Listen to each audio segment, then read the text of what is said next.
ఇన్ని పనులు సంవత్సరం లోపల చేస్తే అప్పుడే చంద్రశేఖరరావు, తారక రామారావు, హరీష్ రావు, కవితారావు ఇక నువ్వు దిగుతావా లేదా అని జోలె భుజాలను కేసుకొని బయలుదేరు.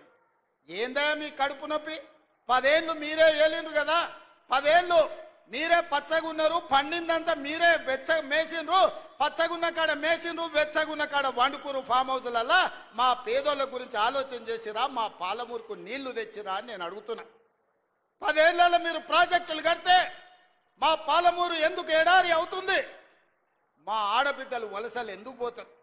ఇయాలటి కూడా కొత్తకోట దగ్గరనో, దేవరకద్ర దగ్గరనో, పెద్దమందడి దగ్గరనో జంటలుగా మేస్త్రీల దగ్గర, గుంపు మేస్త్రీల దగ్గర పైసలు తీసుకొని పిల్లల్ని ఇంటి దగ్గర వదిలి వలస పోతుంటే మా కష్టం గురించి ఎన్నడైనా ఆలోచన చేసినవా చంద్రశేఖరరావు అని నేను అడుగుతున్నా.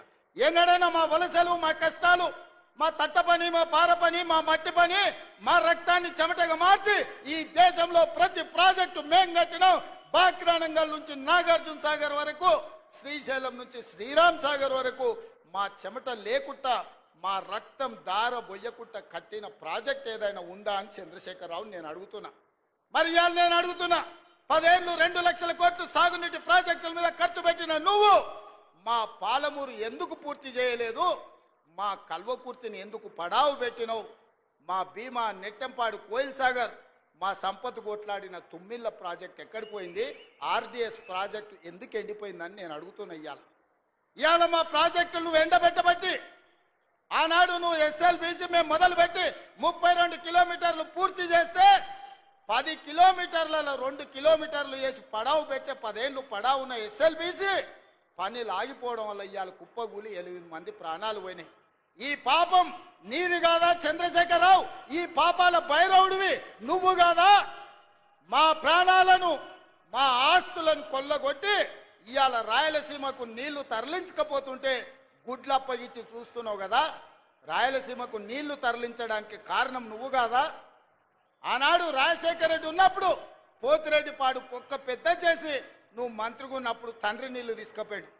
ఇవాళ కొడుకు ముఖ్యమంత్రి అయినాక ప్రగతి భవన్లో పిలిచి పంచపక్ష ప్రమాణాలు పెట్టి రాయలసీమ ఎత్తిపోతల పథకానికి పునాదులేసింది నువ్వు కాదా? ఆలోచన, కర్త, కర్మ, క్రియ, రాయలసీమ లిఫ్ట్ చంద్రశేఖరరావు వేసిన పునాది రాయి. అంతెందుకు మిత్రులారా, నేను గుర్తు చేయదలుచుకుని ఇక్కడున్న మా యువకులకు, రాయలసీమ పోయిండు, రోజమ్మ ఇంటికి పోయిండు, రొయ్యల పులుసు తిన్నాడు. ఏమన్నాడయ్యా? రొయ్యల పులుసు తిని రాయలసీమను రతనాల సీమ చేస్తాన్న సన్నాసోడేవాడని నేను అడుగుతున్నా. రోజమ్మ పెట్టిన రొయ్యల పులుసు తింటేనే రాయలసీమను రతనాల సీమ చేయాలన్న చంద్రశేఖరరావు మా పాలమూరు, వరంగల్, కరీంనగర్ నుంచి వలస వచ్చిన నిన్ను హక్కున పెట్టుకొని గుండెల్లో పెట్టుకొని భుజాల మీద మోసి పార్లమెంటు సభ్యుడిగా ఢిల్లీకి పంపిస్తే ఇవాళ